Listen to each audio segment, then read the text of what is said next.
Hello everyone, my name is Roya, and today I'm coming to you with the worst books that I read in 2024. So most of these books, and there are 5 books here, I gave them each 1 or 2 stars, and the main issue with most of these books is the quality. A lot of these books just did a terrible job of explaining any of what is going on. The number 1 book on this list that I'll get to last actually did not have that problem. It had a lot of worse problems, but basically just beware. I'm going to say that a lot of these books are just a hot mess. I obviously did not go into any of these books thinking that they would be bad. I had high expectations for all of them. So I did not, none of these were a hate read. I know in the past I have definitely read books of morbid curiosity because people hated them so much. But with all of the books on this list, I thought they would be good. Some of them I had heard really good things about, and I definitely did not expect to dislike any of these books to anywhere near how much I disliked them. So anyway, coming in at number 5, we have Angels Before Man. This is basically a retelling, a gay biblical retelling, if that makes sense. It is about Lucifer and Michael getting together and all that stuff. And this was a book that I actually heard really good things about, so I was really excited to read it. And it was just a hot mess. Like, nothing happened in the first half of the book, like absolutely nothing. There was no plot. Imagine reading a book with no plot. Like, at least Twilight did that somewhat, to some degree of you have some curiosity about what's actually going to happen. This book truly had absolutely no plot for the first half of the book. The second half of the book made no sense. There were parts where the characters end up not trusting each other, and that's just done so poorly because we don't get any personality from any of the people. Lucifer, this is obviously the story of like the downfall of Lucifer, but we don't see any actual motivation from him to become evil. There's like nothing at all. He just kind of decides that he's like fed up with everything. It just doesn't make any sense. This whole book was a gigantic mess, and I really, really expected better. Fire Dance by Del Jacobs. This is a fantasy romance, a historical fantasy romance that tried to sound so intelligent with the Saxons and the Normans and everything else that made it the historical background and time period, but it just did it in such a cringy, look at me, I know what I'm talking about, name drop way, and it was just not good.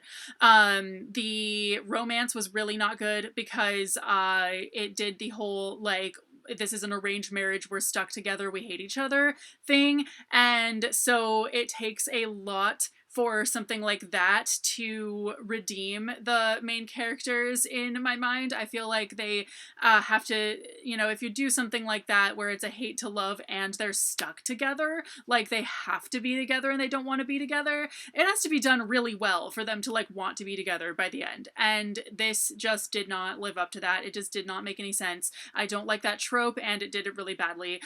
There was also a lot of sexism in this book, and I don't mean as far as the time period goes. I mean, there was a lot of sexism in this book, and I was just not a fan. There were a couple things I liked about it. There were some funny, like, haha, I'm allergic to cats, like, funny things in it. There was a cat in it. I thought that was kind of funny, but that was literally it. I thought that this book made absolutely no sense. There is no explanation for any of the things that go on in this book, plot-wise, to happen. It just made no sense at all, and yeah. Coming in at number 3, we have Dragon Unleashed by Grace Draven.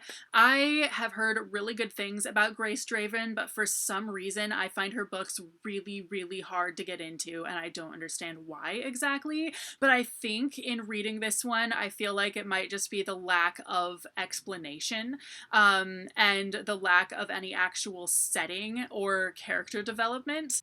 And this was also another book where we have no explanation about what is going on in this book.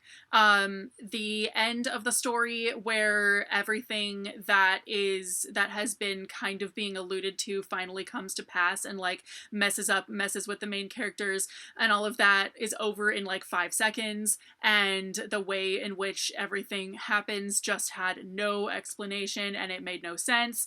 The male love interest is just handsome, and that's the only way he's ever described. He's just handsome. He had a handsome face. He had a handsome smile. He stood there handsomely, and that's it. I did not know what this dude looked like. You know, you have to have some kind of description, something.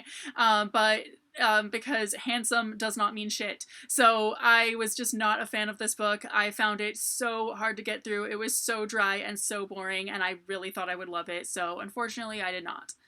The Lowest Healer and the Highest Mage. This was an indie book, and this is the kind of indie book that gives indie books a bad name because it was so terribly low quality that I could not figure out what was going on at all. I was really excited to read this because it's about two women who get together, but I just could not possibly stick around long enough to actually read the entire book. I think I made it 3/4 in and I just had to quit, and it's not a long book either. I did not care what happened. I did not care what about the things that we don't know that we're trying to read the book to find out.